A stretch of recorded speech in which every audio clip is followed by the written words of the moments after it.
truck update every month until the engine dies. In this video, we'll be discussing the maintenance I did, any modifications I made, and the miles I drove in the month of January. So there are only two entries in my maintenance spreadsheet for the month of January. The first one is kind of a both maintenance and a modification. On 1/16, I installed the XRF steering kit with Bearded Ford Tech, and then BFT did an alignment. And I have those videos coming out in the next couple weeks detailing what we did. So new for this year, I'm going to be tracking both the cost of the labor on the truck and parts. So just tracking overall maintenance costs for this thing. I started doing that in January. So with that session I did with BFT, I kept track of my costs there. Now, with the XRF steering kit, I actually got that for free from American Undercar. Now, American Undercar is a parts retailer.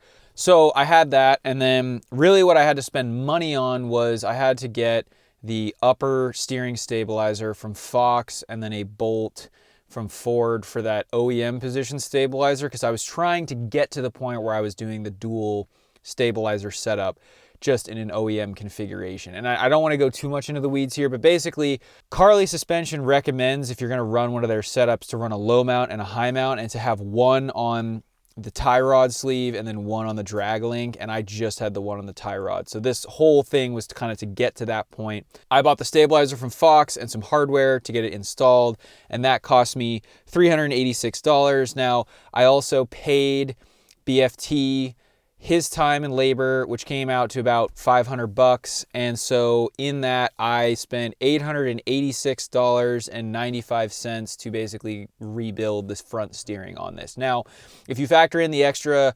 $488 to $500 for the XRF kit, you know, you're right at like $1,300 then for, or $1,400 to have that like set up, assuming you already have the Carli stabilizer.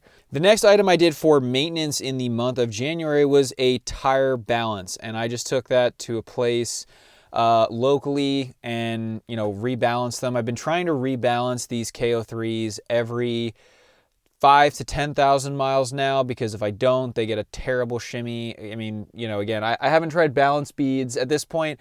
They have almost 60,000 miles on them, so I'm just going to run them until they get down to, 430 seconds and then throw them out and try something else. So that was it.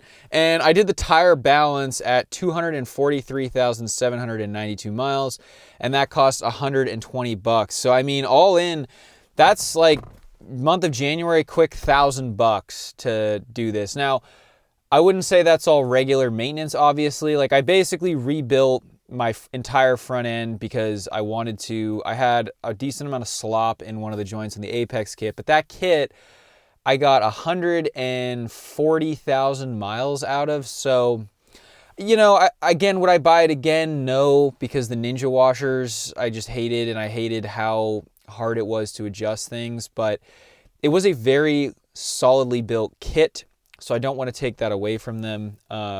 The grease boots, as I've said in other videos, left a lot to be desired. But overall, I mean, it was durable. It was durable. So we'll see if a kit that's half the cost, you can get a similar amount of miles out of. That is what I'm really hoping to achieve with the XRF steering kit is, can I also get 120 to 150,000 miles out of the kit that costs like a fraction of what the Apex chassis kit costs? Because that would be insane for us truck owners and having to replace our front ends. I mean, the Apex chassis kits are $1,200, and so you look at that versus something that costs $480. It's like there really shouldn't be, like, this kit should not last as long. But if it does, an XRF, they have that 1,000,000-mile manufacturer warranty. We'll see. We will see, but I am curious as to how that will all shake out. And for a mileage update, we are at 247,082 miles. So that means since my last update, the truck has been driven 3,277 miles. So not crazy, but a decent amount of miles. It's running good. I turn it on, it starts. I just made a video a little bit ago I went up to Vermont and it was minus 15 that night. So when I started the truck in the morning, it was like, in the sun, it was probably like minus 8. And the thing just fired right up. It's remarkable. I mean, it was parked out in the middle of a parking lot, so there was no way for it to, for me to run a block heater. I try to run a block heater, but just like sometimes for, the convenience factor, there's not like a close electrical plug for me to actually plug the truck in. I try not to worry about it, especially if it's, warmer than like 20 degrees, but it's been a cold winter so far. So for those of you who've been being very patient on the oil analysis comparison between Shell Rotella and the AMSOIL, thank you.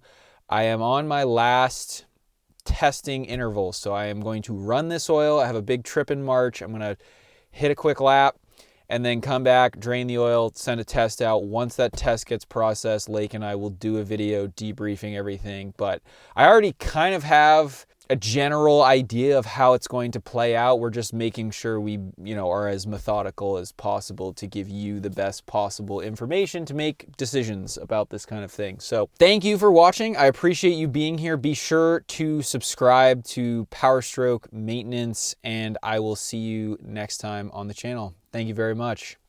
Cheers.